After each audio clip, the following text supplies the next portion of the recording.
having us. We are really excited to be here. And hi, everyone. Welcome. Thank you for taking the time to join us today. We always appreciate the time when you take up your personal time, like your lunch break, to come in and join us. So welcome. As Amy said, my name is Charlotte Bellis, and I am the Chief Operating Officer for Alberta Road Transport Compliance. And I'm also joined by Kyle May, who is the CEO of Alberta Road Transport Compliance. So we're going to talk today, as Amy said, about something that has been on the mind of just about every commercial carrier, and that is ELDs. But before we jump into that, though, I just want to start by telling you a little bit about who Alberta Road Transport Compliance is. So who are we? Well, Alberta Road Transport Compliance assists commercial carriers, that is companies with safety fitness certificates, with National Safety Code compliance, as well as core and C-core management. This includes driver and vehicle file management, policies and procedures, National Safety Code training, which includes hours of service, cargo securement, passenger safety, vehicle trip inspections, and weights and dimensions, monthly carrier profile and logbook monitoring, maintenance program reminders, audit preparation, and also we assist with IFTA and prorate, US DOT compliance, accident evaluation, CT-PAT certification and management, driver training and mentoring programs, and core and C-core setup and management. Kyle, as Amy said, is a third-party National Safety Code Auditor for Alberta Transportation. And I am a new carrier compliance reviewer for Alberta Transportation who is in the process of going through the third-party auditor exam. So in the next few months here, I will be also a certified third-party auditor for Alberta Transportation. We have worked with hundreds of commercial carriers from the West Coast to the East Coast on the National Safety Code and complying with it. And so this has really allowed us to have a very unique look at commercial carrier operations from a variety of different angles. And this has really given us a lot of insight. So 2021 has been earmarked as a year of change, specifically for ELDs. ELDs have been the hot topic on just about everyone's lips, but if you aren't familiar with them, an ELD, or an electronic logging device, records drivers' records of duty status, also known as RODs. ELDs have been the hot topic on just about everyone's lips. And as I say, if you're not familiar with them, then they are an electronic recording device that is essentially designed to record your record of duty status. They record data such as time, date, location information, engine hours, vehicle distance, identification information for the driver, whether that person is an authenticated user, the vehicle, and the motor carrier. The concept of electronic RODs is not new, and in fact, digital logs or automatic onboard recording devices are something that has actually been around for a few years now. The US mandated the use of ELDs back in 2016 with a full implementation by 2019. And as a result, much of the same software has also been available in Canada too. And I'm sure many of you are familiar with, if not already, using some form of AOBRD. However, Transport Canada has now taken the same certification approach, which means that AOBRDs, which facilitate ERODs, will now be expected to meet a very specific set of technical standards. Transport Canada published amendments to the Commercial Vehicle Drivers' Hours of Service regulations on June the 12th, 2019, making certified ERODs mandatory within a 24-month period. The mandate is designed to accomplish a variety of goals, including reducing fatigue-related crashes, injuries and deaths, reduce out-of-service detention time for drivers who violate regulations, reduce administrative costs for industry, reduce administrative enforcement costs, make competition fairer for federally regulated motor carriers, harmonize with regulatory requirements in the US, make it easier for motor carriers and drivers to comply with regulations, and improve the driver's quality of life. I should add here before we go any further that although Kyle and myself do third-party auditing on behalf of Alberta Transportation, we don't speak on behalf of Alberta Transportation. So we don't represent the views of Alberta Transportation or Transport Canada or any other provincial government within Canada. We can only provide our view in terms of our perspective looking on the industry. The technical standards establishes a minimum performance requirements of an ELD platform. While some information such as driving or odometer readings will be automatically recorded, other information such as activities performed in on-duty time, drivers will be required to input themselves. Providers applying for certification are required to go through a 500-step process, which is anticipated to take about 6 weeks. Whether or not it indeed does take 6 weeks, I'm not sure. It seems like a very quick turnaround for platforms to be able to kind of go through that process. But nonetheless, Transport Canada have said that it's about a 6-week process. The software that meets these technical standards will be classed as ELDs, while those that don't will remain as AOBRDs. So there's quite an important distinction. Obviously, as we talked about, digital or eRods, something that's been around for a long time, and I'm sure there will continue to be a lot of digital solutions, but not all of them will be considered an ELD. Only those that meet the technical standards and have actually been certified will be classed as an ELD, and any other digital solution that is not certified will be classed as an AOBRD or automatic onboard recording device. Currently, there are no certified ELDs, although we have heard that there are some in the process of being tested, although at this time we don't have any details on where that is, which providers are being tested or what stage of the process are in. We have just heard that there are some that are in the testing phase. So hopefully that will be successful, and hopefully there will be some that will meet that deadline of June the 12th.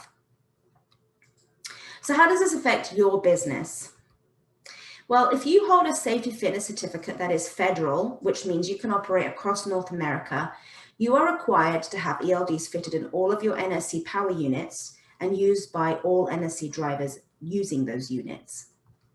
Transport Canada, as I mentioned, has issued a firm deadline for this of June the 12th of this year.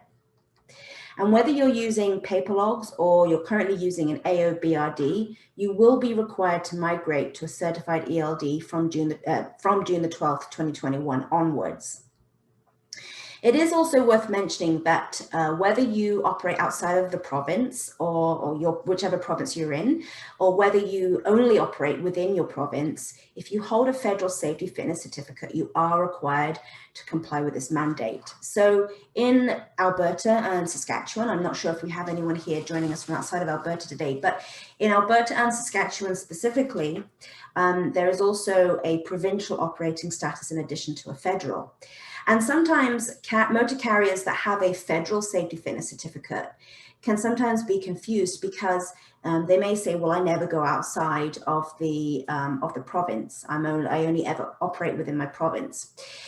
Even if you only operate within your province, if you have a safety fitness certificate that is federal, you will be required to comply with ELDs. There are a couple of exceptions, which I'll come on to in a moment. But as I say, if you operate within the province, you need to still have an ELD. So as I mentioned, there are some exemptions to this. Vehicles manufactured before 2000 won't be required to be fitted with an ELD. Rentals less than 30 days also won't be required to be outfitted with an ELD. If you operate under specific permits, there will be some exemptions under the legislation. Statutory exemptions that may exist will also be exempt from having to use an ELD. And with regards to these specific to exemptions, more information is going to become available over the coming weeks on specifically what that looks like. If you operate within a 160 air kilometer radius of your home terminal and you never go outside of that, you won't be required to have an ELD outfitted in your truck. And if you are a provincial safety fitness certificate holder, you also won't be required to comply with the ELD mandate. So for anybody that's listening today, if your safety fitness certificate says provincial on it, you can certainly, by all means, elect to use an ELD or even an AOBRD, but you're not, it's not mandated at this time, so you're not required to. It does sound like that there will be a process for carriers to apply for certain exemptions, but it's largely understood that the threshold to meet this will be very high.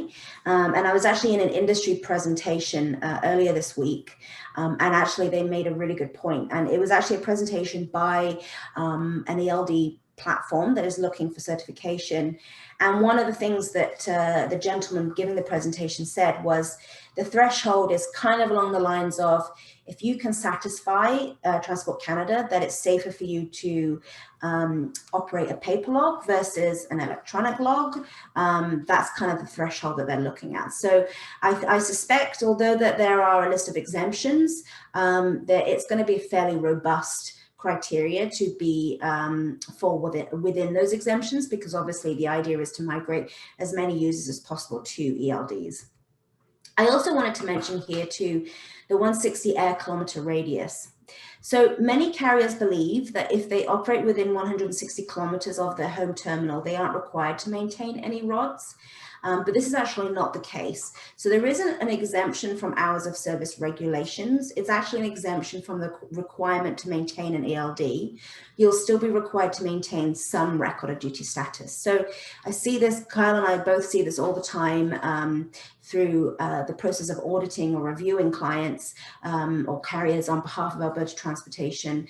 Many carriers will say, well, I only operate within 160 kilometers of my home terminal, so I don't need to keep a log or anything. That's actually not specifically correct. And again, in the context of what we're talking about here, you are still required to comply with hours of service. You just don't have to have an ELD. You'd still have to have something, whether that's a paper log or a federal time record. You just don't have to have specifically an ELD. All right, so things to consider when choosing an ELD provider. Excuse me. Sitting there not talking for a few minutes gave me a frog in my throat. You know your operation better than anyone, right? I mean, we go around, we see tons of carriers, hundreds of carriers really a year. We deal with tons of drivers, but no one knows their operation better than they do, right? Which is something we preach to our clients on a daily basis. So now you know your drivers, your fleet, and the locations you work in. Technical standards aside, there are some fairly robust solutions out there, and depending on what you need or what your needs are as a company are, whether data metrics, reporting, or maintenance tracking is important to you, there is a solution out there for every kind of business operation.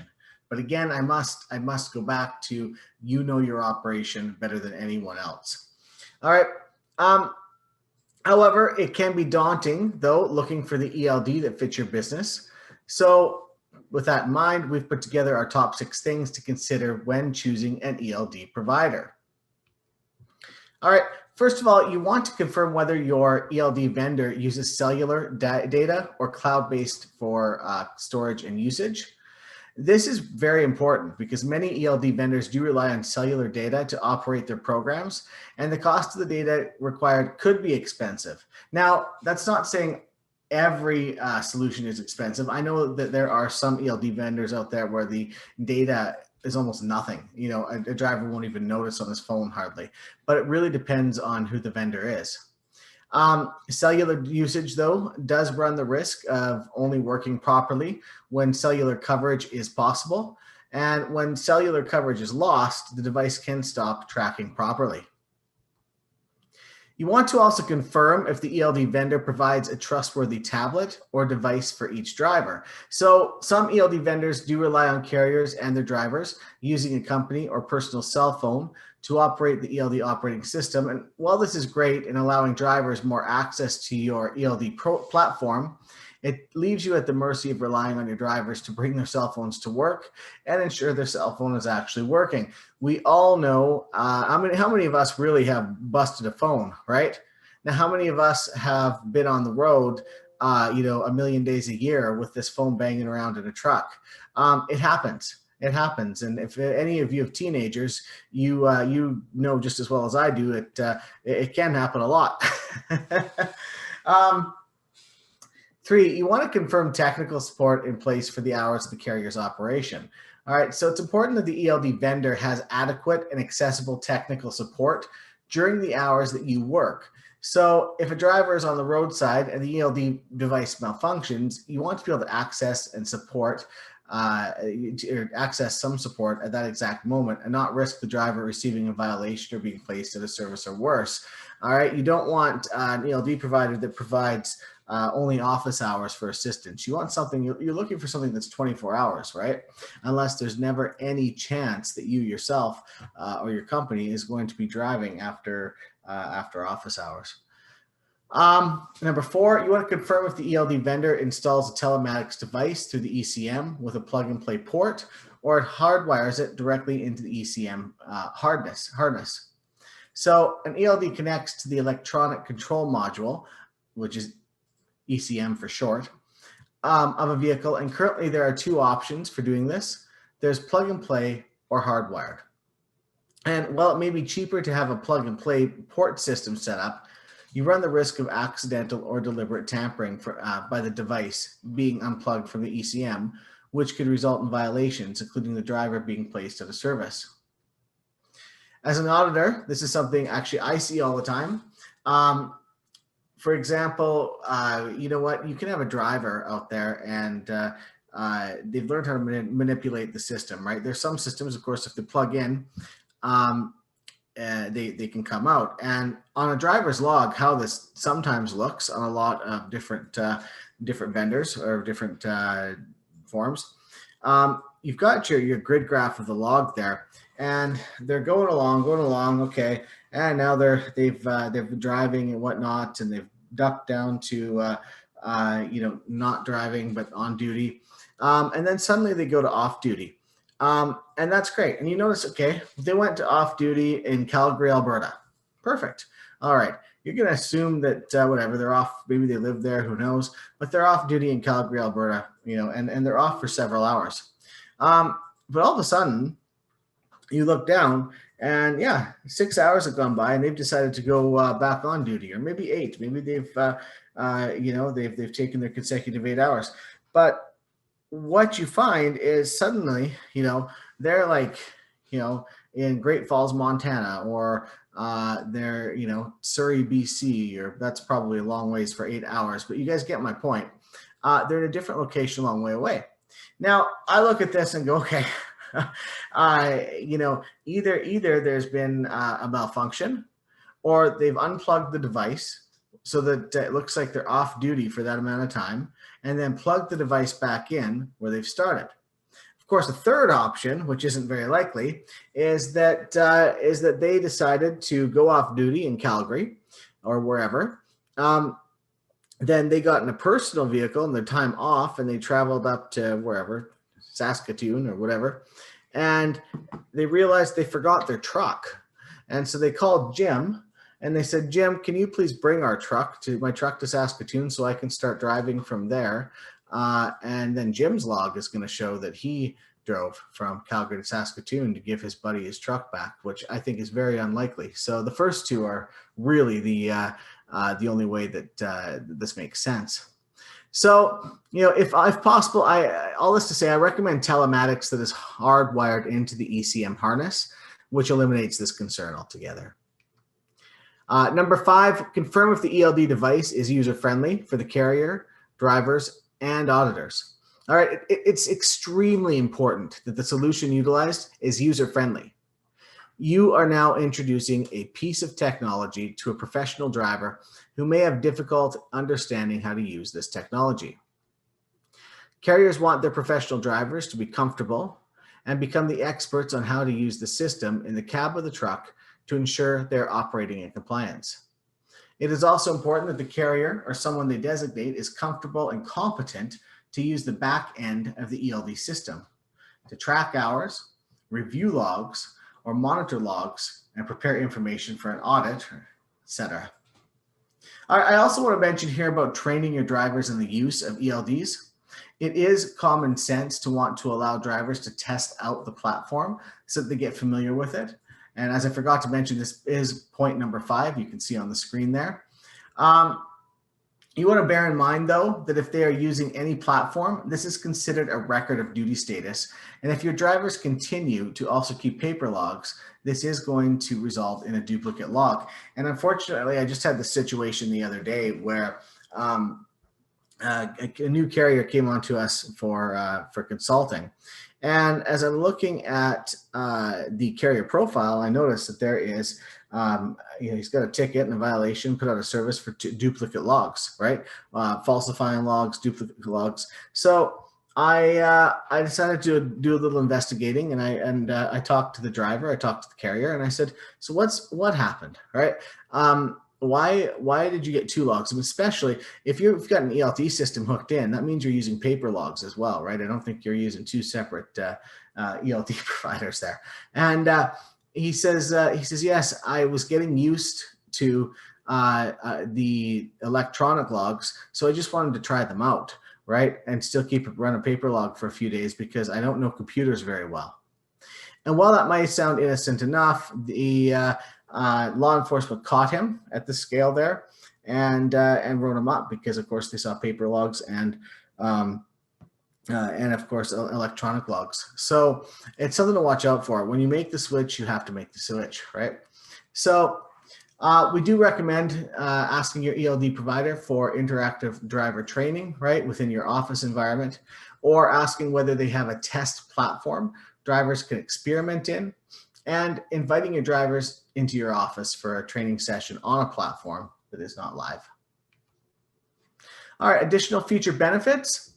Most telematics offer a GPS tracking system, the ability to set up speed thresholds, fuel performance, and more. We recommend you inquire about what other safety and operational features an ELD platform provides, as there are multiple opportunities to be more profitable and have a safer fleet by using these tools. All right, where do you find certified ELDs? All right, well, Transport Canada maintains a list of certified ELD providers, which is available via their website. You can also view a list of certified providers through the current sole certifying partner, FP Innovations. Other things to keep in mind, understanding the difference between ELDs and AOBRDs. We mentioned AOBRDs earlier, which are automatic onboard recording devices, and this will continue to be the name for EROD solutions that do not comply with Transport Canada's technical standards. Only those platforms that meet the requirements of the technical standards will be considered ELDs and certified. Log monitoring will still be a requirement. Currently, federally regulated carriers are required to monitor their drivers' hours of service. There is a misconception that with the introduction of ELDs, you will no longer need to monitor drivers' hours of service because the ELD platform will do it for you. I've heard that numerous times. ELD platforms have some great reporting functionality in being able to show you if drivers are in violation of hours, but this is more of a snapshot. There are certain things it can't tell you, like verification of supporting documents, so we recommend that you continue to manually monitor logs. Be prepared for roadside inspections. You'll still be required to be able to produce rods for the previous 24 hours in the last 14 days. Initially, inspection will be via email. If you're pulled over, the enforcement officer will provide an email address to send the logs, which will be sent right from the device. ELDs will have more restricted editing access. The back end of the ELD platforms will be much more robust than their AOBRD predecessors. There will be more limits to what edits that can be made to ERODs, and functionality will be more suggested than definitive. Edits can be suggested to a driver who is then required to approve or reject. Not all platforms that offer digital record of duty status solutions will attempt or obtain ELD status. As you start to explore your ELD options, it is important to find out if the platform you are looking at intends to seek certification, and this includes US ELD providers. So this brings us on to the issue then of US-based carriers traveling to Canada. Any commercial carriers traveling to Canada from the US will also be required to comply with the ELD mandate. This means utilizing a certified ELD platform. Now, if you're a cross-border carrier, this will mean having an ELD platform certified in both Canada and the USA. And it's estimated that between only 5 and 15% of US ELD providers will successfully achieve certification in Canada. So I believe there's over 600 current platforms in the US that are currently certified. So you're looking at somewhere between 40 to 50 and 150 platforms that will end up, that are certified in the US that will end up being certified in Canada as well. So what happens then if you miss the deadline? Well, Transport Canada has announced that the June 12th deadline is a firm deadline. However, on March the 2nd, the Transport Minister did issue a press statement and recommending a progressive enforcement approach. This would see early enforcement measures centered around education and awareness. It is important to note here that provinces are invited to work with Transport Canada on this. This is not actually federal legislation at this point, and is at this point a recommendation to provinces only. What progressive enforcement looks like in each province will obviously differ from province to province. So at this point, I potentially would anticipate that while some provinces may be more lenient, others may apply the red letter of the law. Hopefully, the hope is that provinces will work with the federal government in taking on this progressive enforcement recommendation to give carriers the opportunity to actually find an ELD platform that works for them.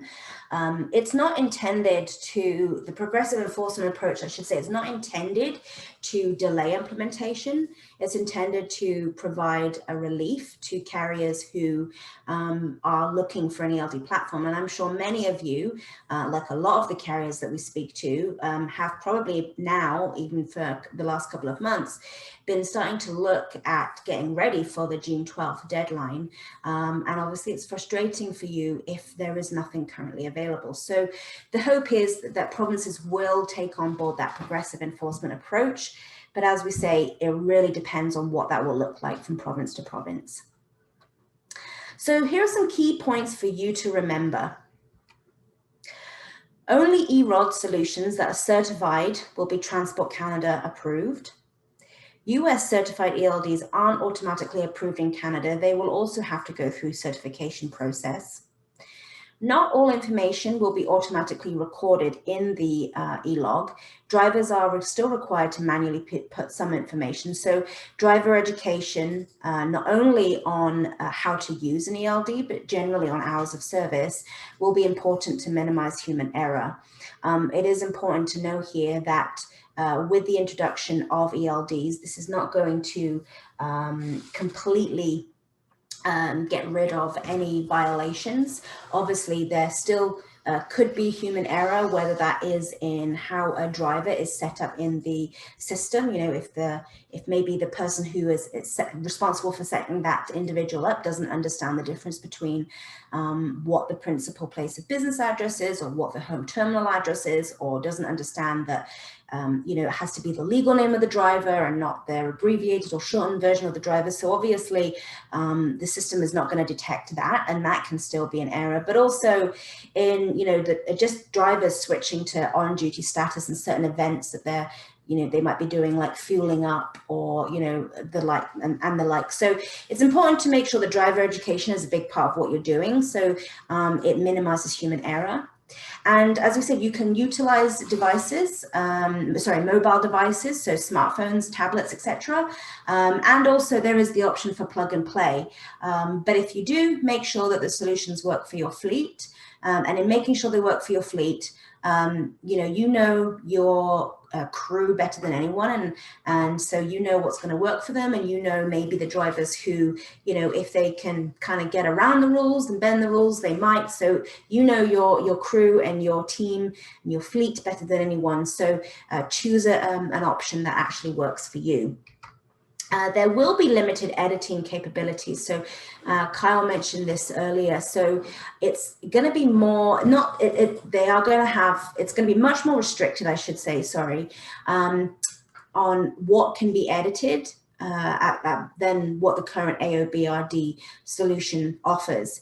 It will be more along the lines of, if a driver forgot to do something, it will be more around suggesting, and it will be something that has to be approved by the driver. Driving time will be automatically recorded at 8 kilometers per hour. So going over 8 kilometers per hour, it'll automatically switch into driving time. And driving time actually will be something that won't be able to be edited. So carriers will not be able to edit that into an on-duty not driving status, for example. Yard moves will not be a default function. So this will actually be something that you have to enable in the software at the administrative level. And I believe currently the threshold for when driving in yard moves actually moves into driving time will be 32 kilometers per hour. So this is important for a couple of reasons. Obviously, if your driver is moving onto the road and forgets to put themselves in driving status, that will be applicable there. The other thing too is that currently under federal interpretation of the hours of service rules, essentially anybody who is driving within the yard isn't necessarily considered to be a driver. So obviously you're going to want to make sure that anyone going over 32 kilometers per hour is essentially not going into the driving status. And carriers will also be required to account for unaccounted driving time. So driving time not allocated to any particular driver. So for example, a really good example of this is one of your guys leaves. I'm sure none of us have ever been in a situation where somebody gets really cheesed off and just quits on the job and says, shove you, I'm not coming back. I'm sure none of us have ever been in that situation. But if you are, and you have a driver who doesn't actually potentially, log off their device, they don't do what they're supposed to do, they literally just stop work, and and you can't get hold of them again, then essentially you might have driving time there that's not allocated to anybody. And so you will be required to account for that unaccounted driving time. So further resources then for you guys, really the extent of our knowledge is pretty much based upon, the resources that are out there at the moment. And obviously, as most of us know, there doesn't seem to be a huge amount of resources out there, but I can direct you to a few different places. The Transport Canada website is a wealth of information. There will be a master list on the Transport Canada website that will have a list of approved ELD vendors. So I would think probably what we'll see is that when an ELD platform is approved, I imagine they're probably going to want to be shouting that from the rooftops. And so that'll be all over their website and their marketing material and their communications with you. But if you are ever in doubt, someone's telling you, oh, you know what, we're so close to an ELD, certification, or, we have, even maybe worse, we have been approved. If you are ever in doubt, then I recommend that you head to the Transport Canada website, because there will be a master list that will be maintained on there, and that will give you the information you need as to whether that platform is in fact certified. The Canadian Council of Motor Transport Administrators, or the CCMTA, is also a wealth of information. And actually they have some really great frequently asked questions on there. So I encourage you to go over and take a look at that. There's also some other great information on the National Safety Code in general. And finally, FP Innovations. So FP Innovations isn't actually a transport related company, but in order to qualify as the certifying partner, and I should add, they're currently the only certifying partner. I think the idea was to have several, and currently they're the only one, but they actually had to comply with very strict ISO requirements for being able to certify ELD platforms. And so I'm not sure if there's currently any other platforms in the mix, but when you go to their website, they also do have a list that they maintain, and they also direct you back to the Transport Canada master list as well. So how can you connect to us? So if you have, you know, a ton of questions after today's presentation, we will endeavor to do our best to answer those. You know, we really believe in, you know, connecting carriers with the information that they need. You know, if you have any other questions regarding the National Safety Code, there's actually a variety of ways that you can connect with us. You can connect with us by emailing Kyle at his email address there. There's his phone number is there too. Our website is artcompliance.ca. I should also add there's an additional website that is now included on this presentation, that is nscpros.com. We're also on LinkedIn and Facebook, and we love hearing from carriers. So there's pretty much no facet of industry that we aren't familiar with or haven't come across. So please feel free to reach out. And again, thank you so much for your time today. We really appreciate the fact that you, you know, take the time out of your busy day to come in and join us. I hope this has been beneficial for you. My recommendation would be, you know, if you are looking to trial an ELD provider, that's really natural and obvious that you would want to obviously be organized. My suggestion, to be honest, and this is the only time I would ever suggest this, and Kyle feels the same way, generally our general rule of thumb has been don't sign a contract, you know.